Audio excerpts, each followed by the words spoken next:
We're working on a new tube amplifier. Are we now? Not really. No. But we got a cool tube here. Yeah.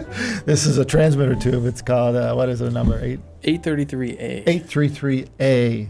And I mean, guys that are into like RF communications, television stations, radio stations, amateur operators, hams, they probably know the tube. Maybe. You know? I forgot what it was rated. That tube's rated for 500 watts of power. One tube. One triode.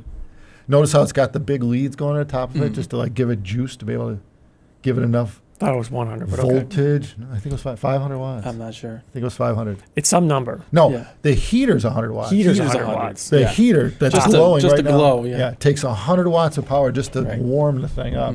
Well, That's it's glowing a serious good. friggin'. That's It's a got a serious good glow tube. to it. You know, and a lot of transmitters would have like many of these in it. They parallel them to get more power. So Right. if you're going to run 2,000 watt transmitter, you get 4 tubes in there. Okay. That's some serious There's tubes. pictures on the internet of the 4 in a rack. You need a fan. It gets hot. Yeah.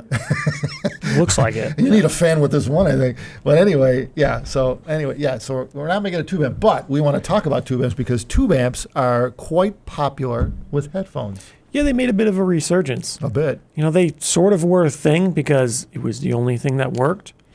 And then solid state sort of took over, and that was the new thing. So that kind of took over the tube thing for a bit. A bit. And we started to creep back, and now tubes are cool. So people like them. Yeah, I would say receivers of the 70s went solid state, kind of started phasing out the tube gear. But see, now that's the thing. There's a number of manufacturers that still exist, that existed then. Right. Like Macintosh comes to mind. They've been Right. around forever.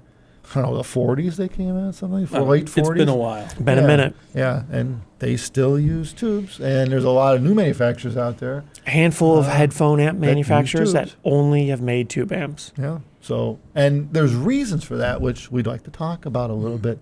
And the main reason is the sound.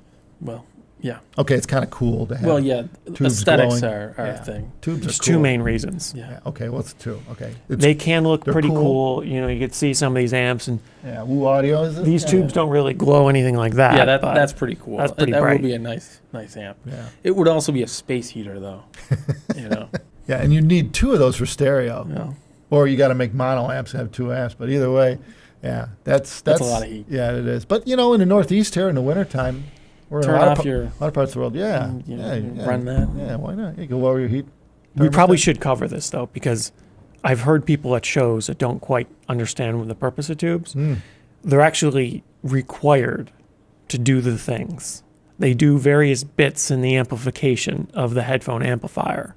Or even preamps. The preamp Right. section, like you use smaller. This is a power tube. Right. It's a big power tube, It makes right? power. But on amps like this, you could see this. There's smaller tubes and there's bigger tubes. For people who aren't in the tubes, smaller means it's made to do less power. Like the little ones are driver tubes. They take the signal and amplify it, give it gain, and/or more current to drive the bigger tubes. Right. It's just like in solid state. You got little transistors and you got big transistors. Yeah, well, it's a little less clear with transistors because they Right. could use very different technology. So the size is less representative of the performance, Yeah. but more so Nowadays. with tubes. Yeah, tubes. It's pretty obvious. Yeah. You got a Right. big tube. Well, So big power. So the clue that you have a powerful headphone amp is when it has big tubes. That's right. Or a lot of them. Yeah. yeah, well, probably, yeah. You could put a or lot. more big tubes. Yeah. Yeah. Yeah. Whereas you have one or none, then it's probably under a watt or so usually.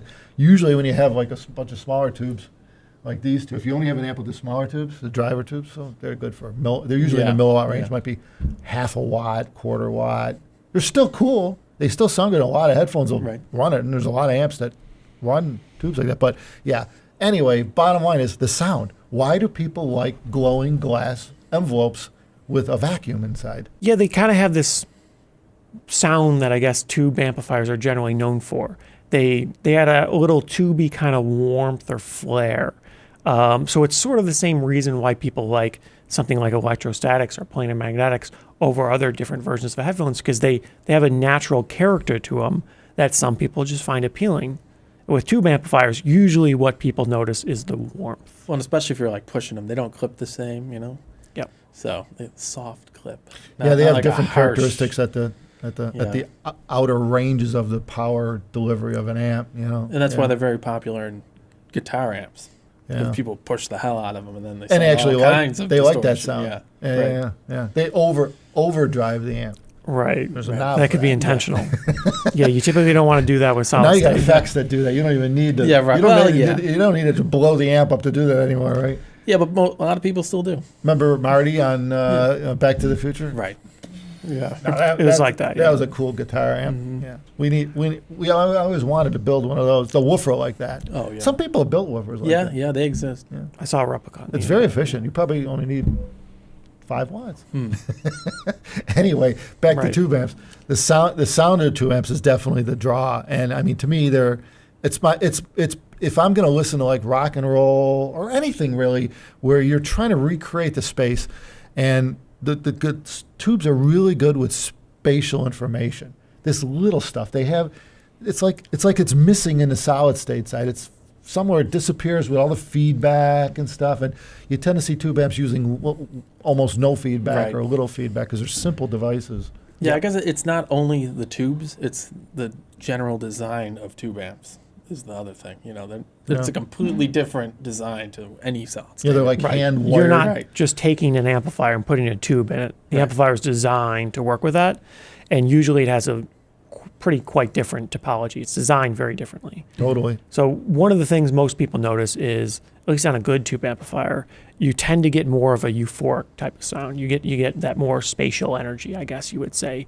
And some people, maybe they don't really care about that. Maybe they care about other things. So that's sort of the pros and cons with all these different amplifiers, and why there's 1,000 different amplifiers that look different and do basically the same thing. They do it all a little differently. Yeah. Yeah, I mean, yeah, in particular, like especially like EDM. If you're listening to something that's just you want all the impact you can Yeah. get, you want it to be slamming as hard as it can. Maybe you don't want it too bad. Tubes aren't really You known want a to be the high-powered best. solid Yeah, state. yeah. Some guys run speaker amps. Well, yeah, same thing. That's basically unlimited power into a On a headphone. headphone, yeah. Yeah. But if you want a more gentle, kind of like a dainty, euphoric type sound, tubes are typically the type of thing that excels at that. Yeah, and there's another thing too I should mention too, that today we have what would be considered modern tube amps. These aren't the tube amps from the 50s and 60s No. that people had. Well, Well, I Some mean, might be, okay, the yeah. designs are similar, but they're more refined, and the parts, are of a way higher quality than Well, yeah, they didn't used to exist use back back then. then. We don't have oil-filled capacitors really in use anymore. I mean, you got electrolyte. There's a bunch of things. The parts count is quite different, than But- back in the day. A lot of the tubes are worse because the manufacturing volume is so far down. Which is kinda there's so funny. little demand. It's strange, but yeah. maybe there's pros now to the design of tube amps, but the tubes themselves, they're not made anywhere Yeah, near the volume they Everybody's were. clamoring for those NOS 1958 whatever Yeah, RCAs. they always want to buy the new old stock, Yeah. which is running out. There's in a the world. selection Yeah. of tubes You that know, people there are really like, a but limited supply. if you made them 50 plus So years they're ago, getting up there in price if you could even Yeah. find some of But, them so that's a anymore. pro and a con though, because unlike a solid state amp, you could put different tubes in and Right. it'll sound different. Yeah. Some people might see that as a con too, but some people see it as Well, a when pro. you buy a tube amp from a manufacturer, most of them give you a stock tube, Right. which is not. yeah, the available. most you could spend. It's available. too. I know, like I run the Woo WA33 at home on the 1266. It's my favorite tube amp for the 1266. It was designed with the 1266. We even had tubes. We, as a company, imported tubes from KR Audio that were designed to go with the amp, to go with the 1266, that we sell as a JPS edition, right? We sell that amp with the tubes and all this. But anyway, bottom line is that, that's my favorite amp. And like if I'm listening, like I'm sitting there, I could watch like an AC/DC concert on YouTube, right? Which we're talking probably that something was thrown up on YouTube 10, 15 years ago, right? Back before compression was a thing. Well, it's always a thing. The sound quality was better, if you ask me, on the older YouTube videos if it was put up back in the day. But anyway, I'm watching an AC/DC concert, which for the most part would sound like shit. If you think people cringe when they hear, "Oh, you're listening to YouTube," right? Sometimes. But no, you throw YouTube through a WA33 tube amp with the 1266, and man, you're at the concert. You're there. Well, you depend got on the you video, got obviously. the tiny subtleties of the audience noise. And I mean, the guitar sounds freaking awesome, and then you can really get into it. Well, so what I'm saying is that tubes can give you a different level of performance, depending on what you're listening to. yes. Yeah. And the source and all that. But But if it was like a 360p YouTube video with compressed audio, well, it's not going to fix that, obviously. It needs to be decent. No, but I'm listening to concerts, so I don't even really care about the video. The audio's not very Yeah, good I on can close YouTube. my friggin' eyes, and I don't even care what it looks like, you know. But bottom line is that that some of this old stuff is awesome out there, and and that's the thing. Like people you buy this little $500 or $200 or $100 solid state amp, and you listen to the same concert on it, and I mean, you just change the channel basically. It doesn't do anything for you. So, but that's a pretty big extreme. Totally okay. Well, well, people tend to use contrast on internet all the time, so I'm doing the same thing, right? But it's true though, and there's a lot, and so there's a lot to be said about tubes that they do some really cool things that solid state can't do. Well, it would probably be like some sort of DSP effect on solid state because it'd be very, very difficult to replicate that manually with some sort of mechanics. It's a different harmonic structure with the tubes. So Right. and I'm sure It's just the nature of how they function. They have sliders and Yeah, buttons for this nowadays. It's just like different driver technologies. Yeah. They function differently. They have different pros and cons. Yeah.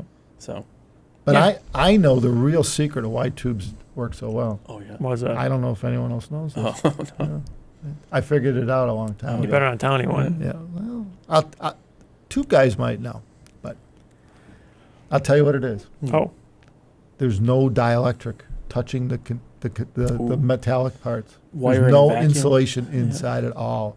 And the only insulators that separate all the wires are made of ceramic. There's no dielectric. Yeah, it is quite different than like Yeah. anything else. And the electron flow actually goes through air. Well, It's a vacuum.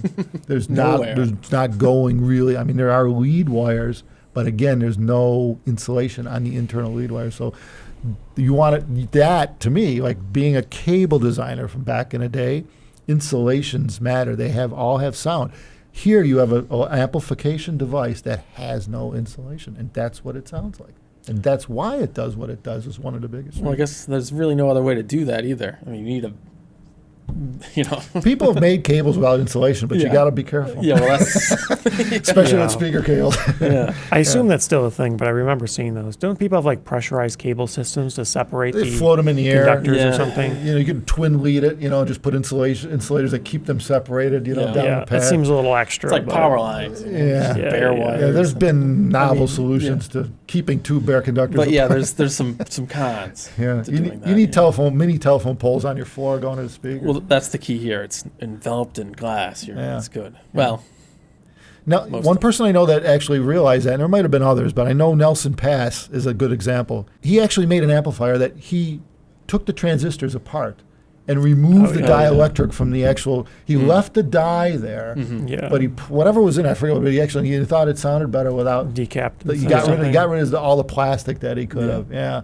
I forget what it was. What kind of That's transistor. tough. Yeah, that's one transistor at a time, and then Yeah. then Yeah. they match the transistors, left, right, match. And they're NOS all transistors matched, too, because you're probably. running like 8, 10, 15, 20 transistors in an amp, in parallel. Yeah. Yeah, and they're NOS. Yeah, Mhm. he'd always buy like the last of the batch of certain Yeah. transistors you can't get anymore, like a FET.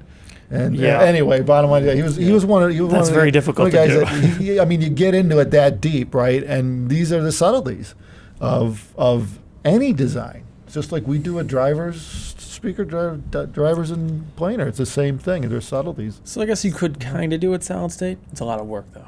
Yeah, it'd be a lot of work. Yeah. Well, they make them in a factory every day. And That's right. They If still you don't pay thi- enough, you might be able to get them to do it. Well, that's true. If you Right. buy enough of them. Right. Yeah. But that's the thing. This isn't a high volume industry. Yeah. Tube amps No. and Yeah, such. yeah, you you know. can't. Yeah, it doesn't work. So there it is. Anyone got any questions about tube amps? We have a phone number. Email. Whatever. There's all kinds There's so of ways many to go. forms of communication. Yeah, well, like we talked about at the beginning with the hams. Well, I don't know Morse code. Right. I do know SOS and Morse code. Well, that. Oh, Dot, good. dot, dot, dash, dash, dash, dot, dot, dot. Whoa. So if I ever get stranded on an island somewhere, like Well, That'll Gilligan's save you. Island. Yeah, we don't have a radio here to receive it though, so Boop, boop, boop, boop, boop, boop. it won't work. We can respond. Perfect. Okay. Thanks everyone for watching. Take care of yourselves. See you.